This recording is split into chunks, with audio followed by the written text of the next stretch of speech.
ये विषय ऐसा है कि जिस पर सभी लोगों के अपने अपने भाव, अपने अपने विचार और अपने अपने अनुभव हैं। शास्त्र में 5 क्लेश बतलाए गए हैं, जिनमें से जो 5वां क्लेश है उसका नाम है अभिनिवेश। और अभिनिवेश का सीधा साधा अगर भाषा में अर्थ करें तो है मृत्यु का भय।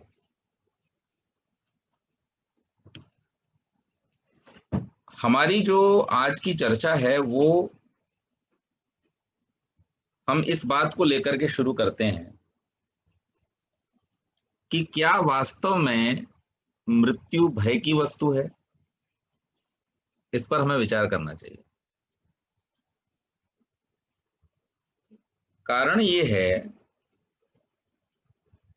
कि जीवन से जितना जितना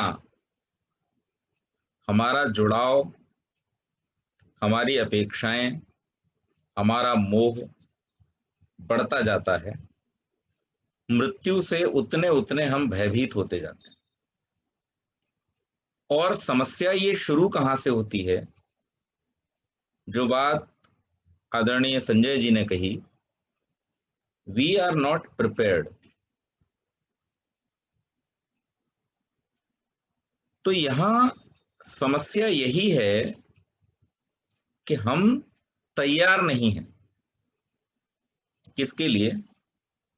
जो जीवन का सबसे बड़ा सत्य है। क्यों तैयार नहीं है? क्योंकि हमें तैयारी कराई नहीं गई। हम किसी व्यक्ति के गुजरने के बाद में या किसी ऐसे अवसर पर गीता का पाठ करते हैं, ईशोपनिषद का पाठ करते हैं, पंडित जी को बुला करके वैराग्य की कथा कराते हैं कि उस समय में लोगों को ये सुनने को मिले, जानने को मिले कि ये जो हुआ है ये नित्य है, ये होने वाला है, निश्चित है और इससे बचा नहीं जा सकता। लेकिन इसे मैं थोड़ा सा दुर्भाग्य का विषय मानता हूं कि जब हमारे बच्चे छोटे होते हैं तब हम उनको इसके बारे में नहीं बताते। न हम उन्हें सिखाते हैं, न हम उन्हें समझाते हैं और ना ही जीवन की वास्तविकता से परिचित कराते हैं। ये मैं आधुनिक शिक्षा की बात कर रहा हूं, जहां पर जीवन के इन महत्वपूर्ण पहलुओं के लिए कोई स्थान नहीं है। अच्छा, अब हम देखना शुरू करें एक तरफ से, तो आज हम प्रिपेयर्ड हैं किस चीज के लिए? We are not prepared for anything. Anything. हम पढ़ाई के लिए प्रिपेयर्ड नहीं है, बिकॉज आज इतना कंपटीशन है, इतनी मारामारी है कि जहां जैसे एडमिशन मिल जाए वहां पे पढ़ाई कर लो। There are very few lucky children or those who have done very much labor and have their efforts in to get admissions at their place of choice. But mostly बच्चे कहाँ एडमिशन ले रहे हैं? जहां पर उन्हें मिल रहा है। दूसरे वहां पर एक रूल ऑफ कन्वीनियंस काम करता है कि घर के नजदीक हो, जहां माता पिता रहते हैं वहां हो, जहां पर अनुकूलता होती है वहां हो, जहां पर फीस अपने बजट के हिसाब से हो वहां हो। यानी शिक्षा के लिए भी हम प्रिपेयर्ड नहीं होते हैं। वो एक मजबूरी का सौदा है, जहां मिल गया वहां कर लो। अच्छा, स्कूल आपकी चॉइस का आपको मिल गया, अध्यापक वहां पर भी आपकी चॉइस नहीं काम कर रही है। वहां पर क्या हो रहा है? स्कूल ने जिनको अपने बजट के हिसाब से हायर किया है वो अध्यापक आपको पढ़ा रहे हैं, आपके बच्चों को पढ़ा रहे हैं। तो उनका विचारधारा क्या है, उनका उनका चरित्र कैसा है, उनकी शिक्षा कैसी है, वो किस इंटेंट के साथ में पढ़ाते हैं, ये सारी चीजें भी आपकी चॉइस से बाहर है। You are not prepared for it. पढ़ लिख गए, बड़े हो गए, तो अब विवाह का प्रश्न आया, उसके लिए भी हम प्रिपेयर्ड नहीं है। आजकल शादी होती है, लोग करते नहीं है शादी। शादी कर ली और शादी हो गई, इसमें इतना ही फर्क है जैसे सांस लेना और सांस का आना जाना। जब हम सांस लेते और छोड़ते हैं तो उसे प्राणायाम कहा जाता है, उससे आयु की वृद्धि होती है। और जब सांस आती जाती है तो वो हमारी आयु को घटाने वाली होती है। इसी प्रकार से शादी हो गई तो फिर वो निभानी पड़ती है। जो शादी करता है वो शादी को चलाता है, उसका आनंद लेता है, उसको एंजॉय करता है। तो यहाँ पर भी हमारी चॉइस नहीं है, हमारे पास, हम प्रिपेयर्ड नहीं है, हो जाती है। इसी प्रकार से संतान भी हो जाती है। कितने लोग गर्भाधान संस्कार करा के प्रिपरेशंस के साथ में, प्लानिंग के साथ में संतान को जन्म देते हैं? नहीं। तो वो भी हमारे चॉइस में नहीं है, हमारी परिस्थिति में नहीं है, हमारे कंट्रोल में नहीं है, हमारी प्रिपरेशन से नहीं है। और इसी प्रकार से हमारी जो पल पल बढ़ती हुई आयु है, क्या उस पर हमारा कोई कंट्रोल है? उस पर भी हमारा कोई कंट्रोल नहीं है, उसके लिए भी हम प्रिपेयर्ड नहीं है। जब अभी मैंने इस वर्ष 40 पूरे किए तो निर्णय लिया कि भाई अब बालों में रंग नहीं लगाएंगे। और जब ये विचार किया तो पहली बार बाल कटा के अभी आया तो देखा तो आधे से ज्यादा सिर पे चांदी बिखरी हुई है। Not prepared. कहने का मतलब ये है कि हमें प्रिपेयर होना पड़ेगा। There is no choice. अहन्यहनि भूतानि गच्छन्ति यम मंदिरम शेषा स्थावरमिच्छन्ति किमाश्चर्यम अतः परम। इस संसार में सबसे बड़ा आश्चर्य अगर किसी को माना गया है तो वो यही है जिसकी हम आज चर्चा करने बैठे हैं, कि जितने भी संसार में प्राणी हैं वो सब ये देख रहे हैं कि उनके सामने बहुत सारे लाखों करोड़ों जीव प्रतिदिन हिमालय में चले जाते हैं। प्रतिदिन। ये कोई 1 2 3 नंबर नहीं है, करोड़ों करोड़ों करोड़ जीव प्रतिदिन। कुछ जीव जो बहुत अधिक संख्या में संसार में हैं, जो कीट पतंग, उनमें से अधिकतर की आयु ही कुछ घंटों की या 1 2 दिन की होती है। तो वो उनका लाइफ साइकिल है 3 दिन का, 4 दिन का। आज उन्होंने जन्म लिया, अंडे में आए, फिर अंडे से निकले, थोड़ा दिन का वो कीड़े जैसा रूप रहता है, फिर पंख निकल आते हैं 2 4 5 घंटे में, थोड़ा देर उड़े, उड़ने के बाद में मर गए। मृत्यु तो जैसी उनकी है वैसी हमारी है। मृत्यु का अर्थ केवल और केवल इतना ही है, एक शरीर को छोड़ना और दूसरे में प्रवेश कर जाना। इससे ज्यादा मृत्यु का कोई योगदान नहीं है। So now what is grief and why is grief? We need to understand that. और जब हम उस बात को समझ जाएंगे तो वी विल बी प्रिपेयर्ड। दुख होना या रोना ये हमारी भावनाओं का एक हिस्सा है, जिन पर हम पहले चर्चा कर चुके हैं। इमोशंस, हमारी भावनाएं। चेंबूर में अभी 2 हफ्ते पहले स्लाइडिंग हुई, पूरा एक बड़ा मिट्टी का ढेर पहाड़ जैसा नीचे आ गया और लगभग 30 लोग उसमें दब करके मर गए।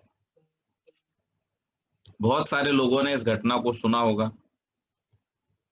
चिपलून, कोल्हापुर और उस इलाके में इस समय इतनी भयानक वृष्टि हो रही है, वर्षा हो रही है कि हजारों हजार लोग बेघर होकर के, कुछ लोगों ने अपनी जान भी गंवाई, कुछ पशुओं ने, कुछ पक्षियों ने, जमीन के नीचे रहने वाले लाखों कीड़ों ने, करोड़ों कीड़ों ने अपनी जान गंवाई। मृत्यु है। उत्तराखंड में अभी स्लाइडिंग हुआ, बहुत सारे लोग बेचारे अपनी जान से हाथ धो बैठे।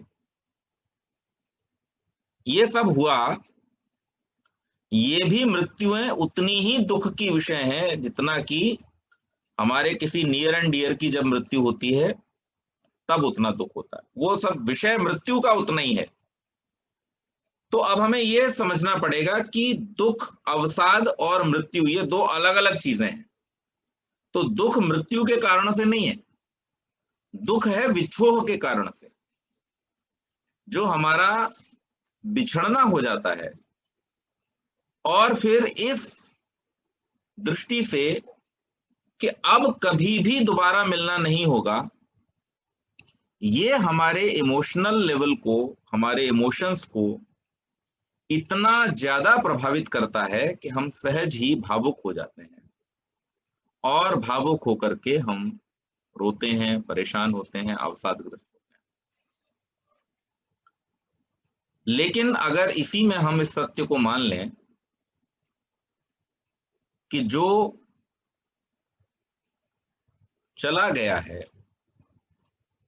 या जो अब नहीं है वो शरीर है, और जिससे हमारा आत्मिक संबंध था वो आत्मा सदैव रहने वाला है, अजर है, अमर है, अविनाशी है, तो हमारी समझ के हिसाब से हमें इस बात को एक्सेप्ट करने में, जैसे ख्याति जी ने कहा कि उन्होंने इसका सोल्यूशन ये निकाला कि she thinks the one who has gone at a better place.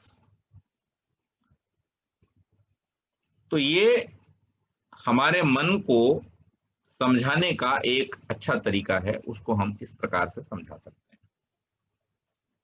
केवल समझाना ही नहीं है, ये वास्तविकता भी संसार की है कि आत्मा शरीर को बदल रहा है,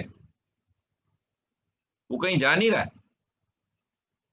हाँ, हमारा उससे जैसे संयोग हुआ था उससे पहले हम नहीं जानते थे कि वो कौन है, इसी प्रकार से वियोग के बाद भी हम नहीं जान पाएंगे कि वो कौन है। ये परमात्मा की व्यवस्था है। लेकिन जितना समय हमने साथ में गुजारा है, उन मेमोरीज को, उन समय के जो आयाम हैं उनको, उन यादों को ठीक प्रकार से संजो करके हम इस दुख से, अवसाद से बाहर आ सकते हैं। जहां तक प्रश्न हमारी परंपराओं का है, आदरणीय सुधा जी ने जो बात कही कि हमारी जो परंपराएं हैं वो इसलिए बनाई गई हैं क्योंकि मनुष्य एक बहुत ही समझदार प्राणी है, और समझदार होने के नाते उसने जितने भी संसार में दुख और दुख के कारण हैं उन सब से बाहर निकलने का प्रयास किया है सदा से। आज दुनिया में जितने भी आविष्कार हैं, उन आविष्कारों के होने के पीछे मनुष्य की एक ही भावना रही है, और वो ये कि किसी भी प्रकार से जो सांसारिक दुख है, भौतिक दुख हैं, उन दुखों से बचा जाए। गर्मी से बचने के लिए एसी का आविष्कार हुआ ना। एसी का आविष्कार एसी के लिए तो नहीं हुआ कि मुझे एसी बनाना था इसलिए मैंने एसी बनाया, नहीं, क्योंकि दुख से, गर्मी के बचना था इसलिए एयर कंडीशन का आविष्कार किया गया। यात्रा के होने वाले दुख से बचना था इसलिए वाहनों का आविष्कार किया गया। और इसी प्रकार से संसार में जितने भी दुख थे उन सांसारिक भौतिक दुखों से बचने के लिए भौतिक आविष्कार किए गए। लेकिन जब मानसिक दुखों की बात आई तो मानसिक दुखों के लिए मनुष्य के पास में एक आविष्कार ऐसा उसने किया जो अब तक के सब आविष्कारों पर भारी है और सब आविष्कारों के होने में उसका एक महत्वपूर्ण योगदान है। वो आविष्कार क्या किया? वो आविष्कार मनुष्य ने समाज व्यवस्था को बनाया। समाज की व्यवस्था, रिश्ते, नाते, व्यवहार, और ये जब मनुष्य ने बना लिया तो ये मनुष्य के दुखों को कम करने का एक इतना बड़ा साधन बना, मनुष्य के सुखों को बढ़ाने का एक इतना बड़ा साधन बना, और मनुष्य के सब आनंदों को प्राप्त करने के लिए ये एक ऐसा साधन बना कि जिस पर आज पूरी की पूरी दुनिया के सब एंजॉयमेंट डिपेंड करते हैं। उदाहरण के लिए, आप अपने किसी सुख को किसी के साथ जब शेयर करते हैं, अपने किसी उपलब्धि को जब किसी के साथ में शेयर करते हैं, तो आपको उस उपलब्धि से मिलने वाला जो आनंद है वो कई गुना बढ़ जाता है। और जब जब और जितना जितना आप उसको शेयर करते जाते हैं, जितने जितने लोगों में आप उसको फैलाते जाते हैं, उतना उतना आपकी उस उपलब्धि का जो रस आपको मिल रहा है वो कम हो जाने की बजाय क्या होता जाता है, बढ़ता जाता है, उतने ही गुना होता जाता है। मेरा बेटा 95% मार्क्स लेकर के उत्तीर्ण हुआ। ये बात आपने अपने घर के 4 लोगों के साथ डिस्कस की, आप खुश हुए। लेकिन यही बात पड़ोसी शर्मा जी आकर के आपको बोले दूर से, अरे गुप्ता जी, पता चला आपका बेटा 95% मार्क्स लेकर के पास हुआ है। तो बस आपकी छाती फूल गई, आनंद से भर गई। क्यों भाई, ऐसा क्यों हुआ? उपलब्धि के बंट जाने से आपका सुख कम नहीं हुआ, बढ़ता चला गया।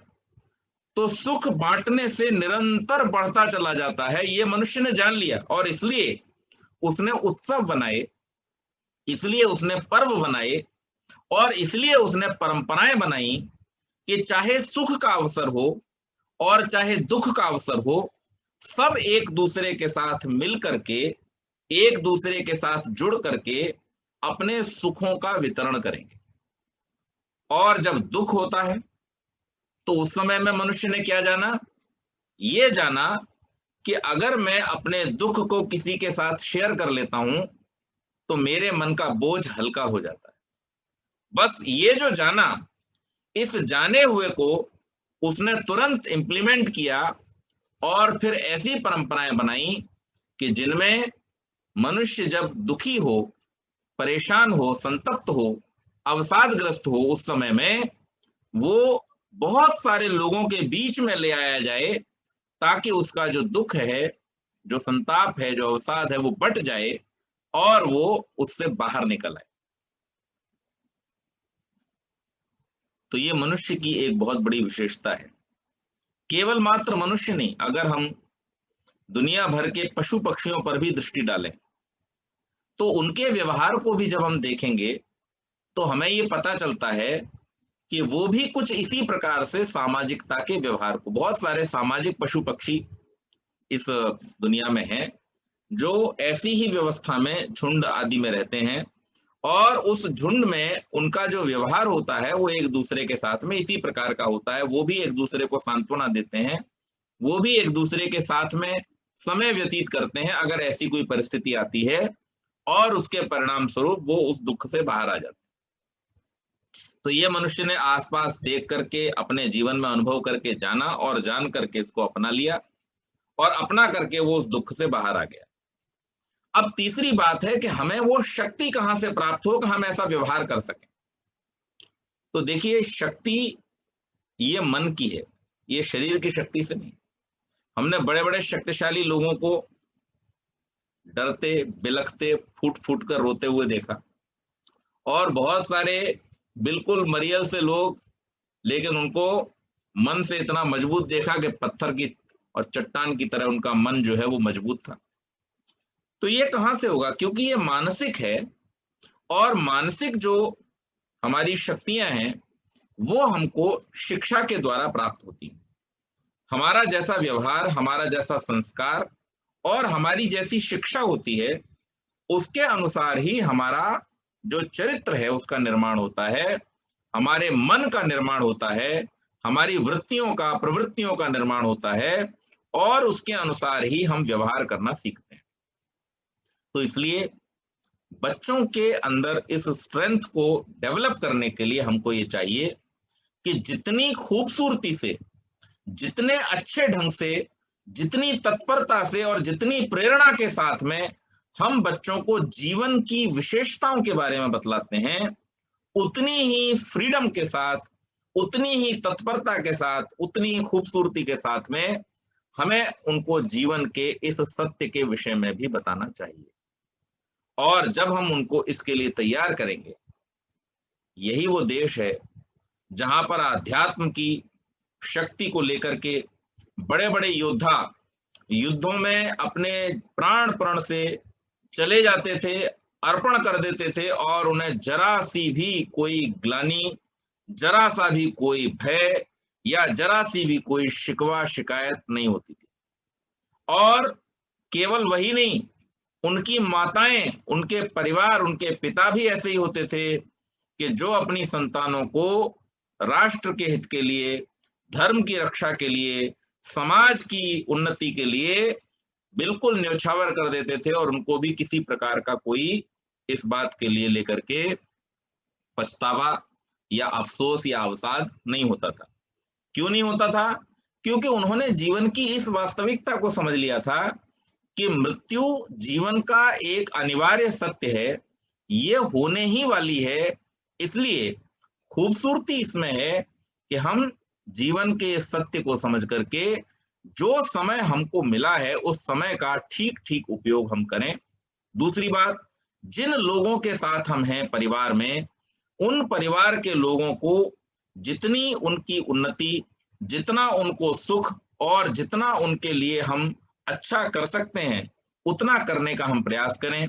जिस समाज में, जिस राष्ट्र में हम रहते हैं, उसके लिए हमारा जो सहयोग हो सकता है वो करने का हम प्रयास करें, और ये प्रयास करते हुए निरंतर हम इस सत्य को अपने मन में धारण किए रहें कि ये अवश्यम भावी है, हमेशा और कभी भी होने ही वाला है।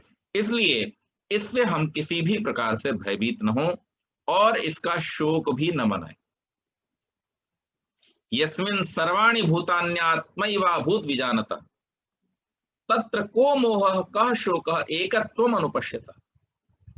जब हमें चेंबूर के उस लैंडस्लाइडिंग में, उत्तराखंड के लैंडस्लाइडिंग में, विदेशों में इस समय आने वाले भूकंप और उसमें मारे जाने वाले लोगों के, दक्षिण भारत में आए हुए तूफान और उसमें मारे जाने वाले लोगों के मृत्यु पर अगर हमारा दुख ऐसा है जिसको हम कंट्रोल कर सकते हैं और उनके प्रति संवेदना व्यक्त करते हुए हम उनके लिए जो अच्छा कर सकते हैं वो करने का प्रयास करते हैं। अभी भी हमने देखा बहुत सारे सामाजिक संगठन, बहुत सारी संस्थाएं उन लोगों के लिए जिन्होंने अपने परिजनों को खोया, जिन्होंने अपने घरों को खोया, जिन्होंने अपनी धन संपत्ति को खोया, उनके लिए जो भी सहयोग हो सकता है वो यहां से भेजने का प्रयास कर रहे हैं, देश भर से भेजने का प्रयास किया जा रहा है। तो हम ये करें, इसको करके हम इस बात की थोड़ी सी भरपाई कर सकते हैं, लेकिन इसको रोकना, इसको न सहन करना और इसको लेकर के अवसादग्रस्त होना निश्चित रूप से ही कहीं पर भी समझदारी की बात तो नहीं ही कही जा सकती है, वो होना भी नहीं चाहिए, क्योंकि अंततोगत्वा इसे पंच क्लेशों के अंतर्गत ही रखा गया है। हाँ, इस क्लेश के विषय में ये अवश्य माना गया है कि ये पांचों में ऐसा क्लेश है जिससे बड़े बड़े विद्वान भी क्लेश युक्त होते हैं और सामान्य लोग भी क्लेश युक्त होते हैं।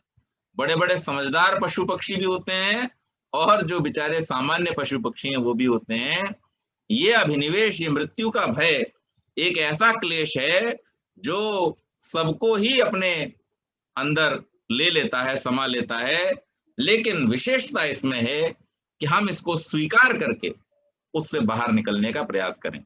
आप अगर किसी भंवर से बाहर निकलना चाहते हैं तो आपको क्या करना होगा? ये एक बड़ा सिंपल सिद्धांत है। गांव के बच्चों से आप पूछेंगे तो वो बता देंगे, शहर के बच्चे शायद ना बता पाए क्योंकि वो भंवर जानते ही नहीं।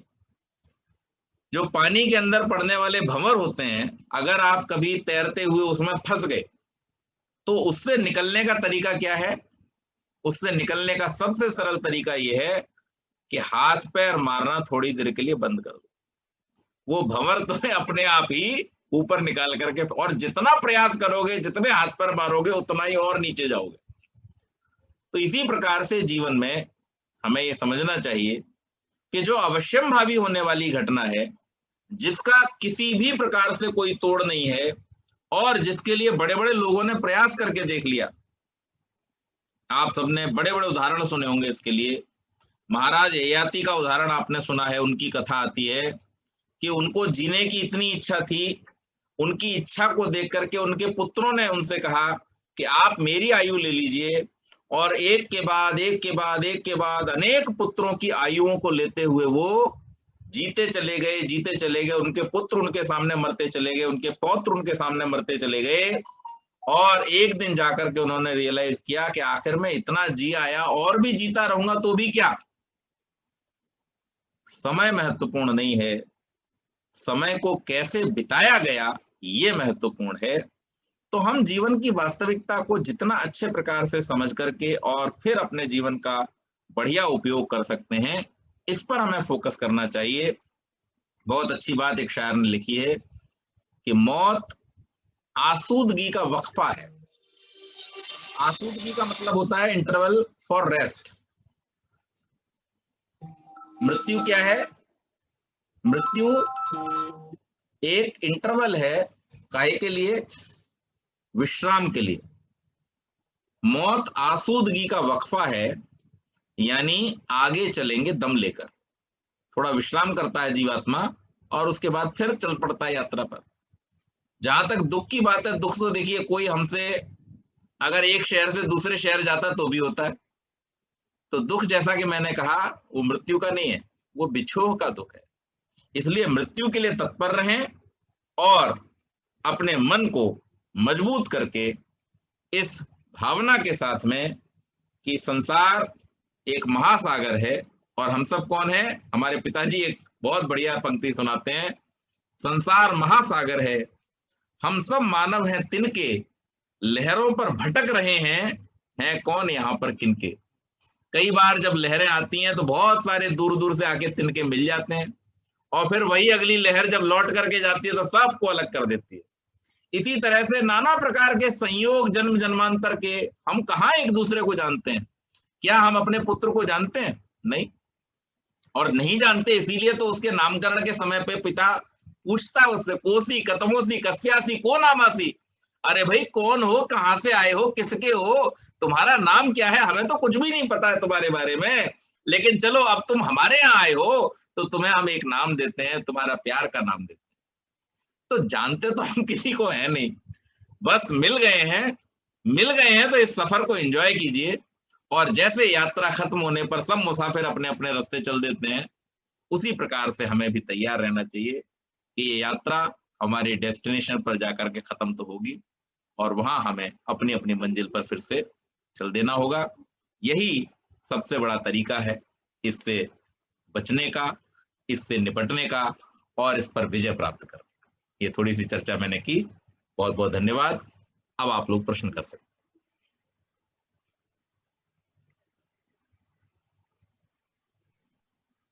पंडित जी एब्सोल्युटली वंडरफुल, इतना अच्छा आपने समझाया। आई थिंक इससे इतना सोच हमारी बढ़ गई है कि जो आपने बताया कि हमें जिस तरह से हैंडल करना चाहिए, और we are not trained for it. तो आप इस आपके बात से एक मुझे ये आया कि क्यूरिकुलम में या गुरुकुल में आई एम श्योर आप इसको एक बहुत ही इम्पोर्टेंट लेसन या एक टीचिंग होगी कि हम ये सब चीजों से कैसे कोप अप करें, मृत्यु को कैसे एक्सेप्ट करें, और how do we bring other people out of it. जो हमारी सोसाइटी में है, रिश्तेदार हैं, सब हैं, everybody seems equally confused at one point of time जब ऐसा कुछ होता है। तो बच्चों से भी हम डिस्कशन करें। आई रिमेम्बर मैं ध्रुव दक्ष तो बहुत बहुत छोटे थे, तभी मैंने उनको एक कहा था एक ऐसे लिखो कि how would you cope up if your father और मदर इज नॉट देयर। तो उनको मैं don't think it is going to happen today, but ऐसा सोचो। तो इसमें कोई बुराई नहीं है, इसमें कोई प्रिपेयर्डनेस नहीं करने की कोई रीजन नहीं है हमारे पास। इमोशंस को साइड रख के, जैसे कि आपने कहा कि we should prepare ourselves. It could be anybody, it could be one of us, it could be our closed ones, anybody. तो डर के कैसे दिया जाए? I think we should face it and अच्छे से उससे overcome करें. And I have seen Sudha Didi doing it wonderfully for others at so many occasions and so many deaths, जहाँ पूरे परिवार को उभर के आने में इन्होंने बहुत ही सहयोग किया है, भजन के माध्यम से, अपनी वाणी के माध्यम से। तो hats off Sudha for that. And बहुत बहुत धन्यवाद पंडित जी, बहुत बहुत ही ज्ञान मिला। पंडित जी बहुत बहुत बढ़िया बोला आज, पता नहीं कहाँ से ढूंढ ढूंढ के आपके पास शब्द आ जाते हैं। बहुत अच्छा लगा सुन के आज। और वही इमोशंस की संजू बात कर रहा है ना, वो देख जिया को मैंने बोला नहीं तुझे ये टॉपिक अटेंड करना है, सोनल रो रही थी, सोनल रो रही थी, वो इमोशनल पहले ही हो जाती है बात, वो टॉपिक से ही इमोशनल हो जाती है। She doesn't want to listen, she doesn't want to attend, इतनी सेंसिटिव है। उसको मैंने बोला तू सुन तो ले, सुना होगा उसने but she will not come forward. वो इतनी सेंसिटिव आजकल बच्चे हैं, कई बार देखिए। Jiya said, Jiya attended. Excellent session Pandit ji. I think जो मामा भी कह रहे थे, from a very young age talking to, मतलब मैं इवन एट कबीर हम उसको बताते हैं कि there are all kinds of families. मतलब ऐसे जनरली लगता है कि there has to be a mother and a father, so a conversation of कि हर टाइप के परिवार होते हैं, सिर्फ माँ बेटा भी एक परिवार होते हैं, माँ बाप बेटा भी एक परिवार होते हैं, सिर्फ ग्रैंड पेरेंट्स और बच्चे भी परिवार होते हैं, because you don't know what life has to offer. तो वो पहले से ही टू टॉक अबाउट कि इट्स स्टिल फुल, तुम्हारी जिंदगी घट नहीं जाती है या कुछ पीस चला नहीं जाता, ऐसा सोच के ना चलना पहले से। सो आई थिंक अपने तरफ से we all do to prepare. हमने पहले भी एक इमोशंस के बारे में था तब डिस्कस किया था कि emotions are to be driven. हम अपने इमोशंस को कैसे ड्राइव करें ये हमें सीखना होता है। If we are driven by our emotions, then definitely we are going to be in deep grief and depression. But yes, if we have learned how to drive our emotions, how to drive our mind, then definitely it is going to help us a lot in these kind of situations, especially when we are either very happy or very sad. Both these conditions at extreme level are very, very dangerous. I've seen people losing their lives when they were very happy, so happy that they lost their control and passed away. So extreme conditions both way are very harmful, and the ultimate goal of a human life is to have control, स्थित प्रज्ञ होना, जिसके बारे में हमने discussion किया था पहले भी, to control our mind, to control our emotions, to control our feelings. That is how we can win our life. So that way. आप कुछ कह रहे थे? आप पंडित जी, मैं ये कह रहा था कि हमें किसी का भी जाने से बहुत दुख होता है, अपने तो जाते हैं तो दुख तो ज्यादा होता है, बट किसी का भी सुन करके, कहीं रिमोटली किसी का सुनते हैं, टीवी में सुनते हैं, देखते हैं, तो दुख बहुत होता है, मन में बहुत फील होता है कि किसी का परिवार के साथ में क्या बीत रही होगी। लेकिन साइमल्टेनियसली अगर हम सुनते हैं कि अपने दुश्मन को किसी को मारा है या मर गया है या उसको मार दिया है, तो अंदर से बड़ी खुशी होती है। Why is this difference? उसका मरने का हमें खुशी क्यों हो रही है, वहां पे गम क्यों नहीं होता? जब हम बोले पाकिस्तान का फलाने बंदे को 2 गोलियां मार दी, 6 मर गए, तो बड़ा अंदर से उत्साह होता है, यार इसको तो हमने मार दिया, तो पहले मार देना चाहिए था, फांसी लगा दो उनको। तो हमारा वही कैरेक्टर जो है, चाहे वो जिया सोनल का क्यों ना हो, आज सोनल अंदर बैठी है, डर रही है वो, बट अगर हम इसको ये कहेंगे कि यार उसका वहां फांसी लगा दिया, उसको ऐसा कर दिया, तो but she will be more proud of it, it's very good. Why is this happening? मैंने जैसे पहले ही कहा, दुख जो है वो मृत्यु का नहीं है, मृत्यु दुख का कारण नहीं है, कभी हो भी नहीं सकता। जो भी दुनिया के हमें तो पंडित जी बात तो यस दैट्स ट्रू, बट हमें दुख जो है उस बंदे के जाने का है। मैं वही बता रहा हूँ कि जो दुख है वो मृत्यु का है ही नहीं, कभी नहीं है, और मृत्यु कभी दुख का कारण हो ही नहीं सकती, क्योंकि अंदर से हमारा जो आत्मा है, हमारा जो सेल्फ है, वो इस बात को बहुत अच्छी तरह से समझता है। It is just to change our bodies और क्लोथ्स लाइक दैट। बट जो दुख है वो किसका है? वो दुख है इमोशंस का, और खुशी भी इमोशंस की है। जिनके साथ में हम इमोशनली इस रूप में अटैच्ड हैं कि वो हमारे, जिनसे हम प्रेम करते हैं, जिनसे हम द्वेष नहीं करते, जिनसे हमारा राग है, जिनसे अनुराग है, जिनसे मोह है, उनके छूटने पर हमको दुख होता है। और जिनसे हम द्वेष करते हैं, उनके मरने पर हमको खुशी होती है। तो ये राग और द्वेष जो है वो मन की अवस्थाएं हैं, मृत्यु से इनका कोई लेना देना नहीं। अगर मृत्यु इसका कारण होती तो निश्चित मान लीजिए कि ईश्वर अन्यायी हो जाता। क्यों? क्योंकि अगर मृत्यु दुख का कारण होती तो हर समय व्यक्ति दुखी ही रहता, क्योंकि हर समय लोग मर रहे हैं, हर समय प्राणी मर रहे हैं, हर समय कीट पतंग मर रहे हैं। मृत्यु तो हर क्षण में हो रही है, हर क्षण में। इसलिए मृत्यु कभी दुख का कारण नहीं है, दुख का कारण है हमारे इमोशंस।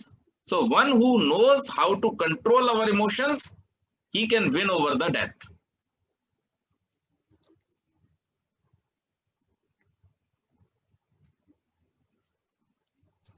इनफैक्ट पंडित जी, मुझे याद आ रहा है कि किसी ने, कोई लर्नेड पर्सन ने कहा था कि वी आर नॉट लिविंग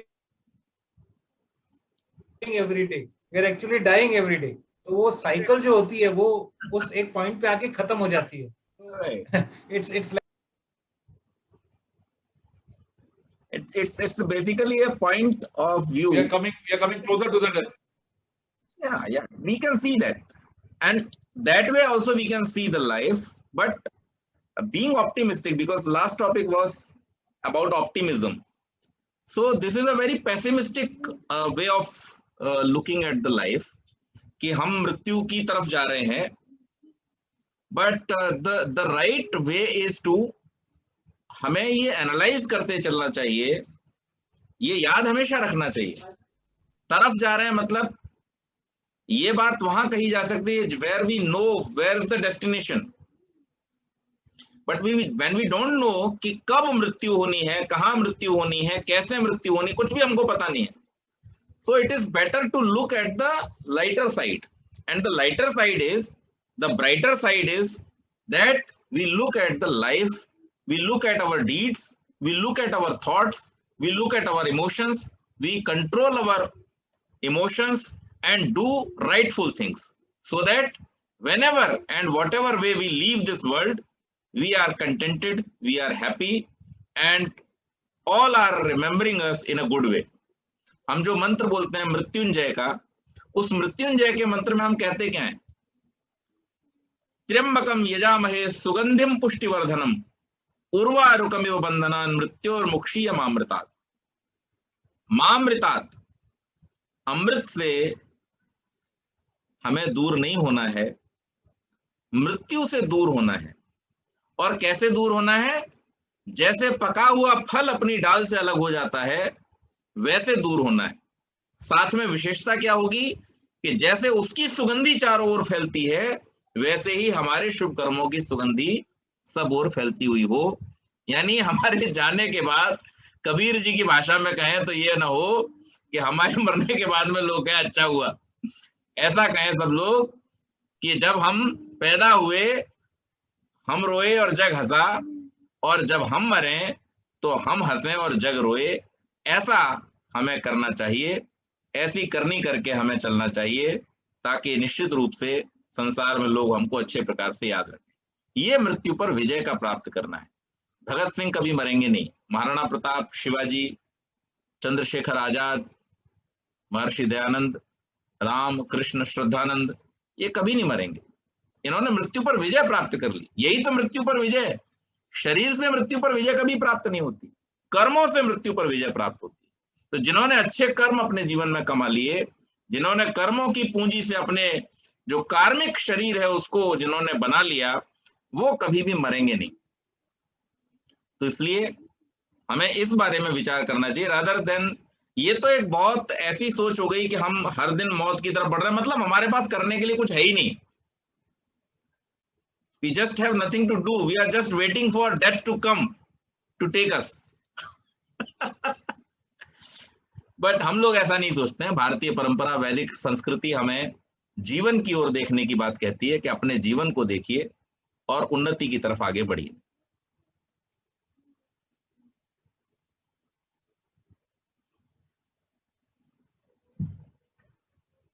हाँ जी, ध्रुव जी, कोई प्रश्न है?